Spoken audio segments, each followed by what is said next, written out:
চলমান বৈষম্য বিরোধী ছাত্র আন্দোলনের ডাকে ২৮ জুলাই রোববার দেশজুড়ে দেয়াল লিখন কর্মসূচি পালিত হয়। ২৮ জুলাই ভোরে কোটা সংস্কার আন্দোলনের আরেক সমন্বয়ক নুসরাত তাবাসসুমকে ডিবি হেফাজতে নেওয়া হয়। বেলা ৩টা থেকে চালু করা হয় মোবাইল ইন্টারনেট। তবে ফেসবুক, হোয়াটসঅ্যাপ, টিকটক সহ বিভিন্ন সেবা বন্ধ রাখা হয়।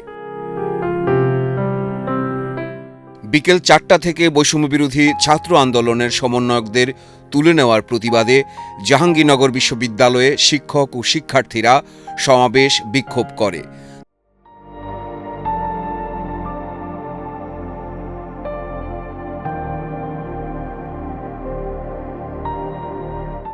তারা অবিলম্বে বৈষম্যবিরোধী ছাত্র আন্দোলনের বিশ্ববিদ্যালয় শাখার অন্যতম সমন্বয়ক আরিফ সোহেলকে মুক্তির দাবি জানায়।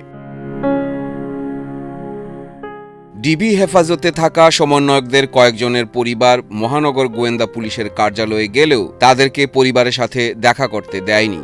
রাত 10টার দিকে পুলিশি হেফাজতে থাকা ৬ সমন্বয়ক আন্দোলন প্রত্যাহারের ঘোষণা দেন।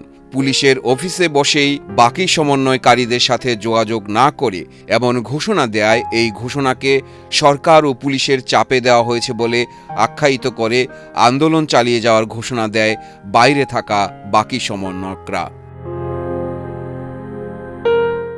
রাত 11টার দিকে সমন্বয়কদের জিম্মি ও নির্যাতন করে বিবৃতি দেওয়ানোর প্রতিবাদে পরদিন ২৯ জুলাই আবারও রাজপথে আসার ঘোষণা দেয় দেশের প্রায় সকল বিশ্ববিদ্যালয় ও ঢাকার কলেজের শিক্ষার্থীরা।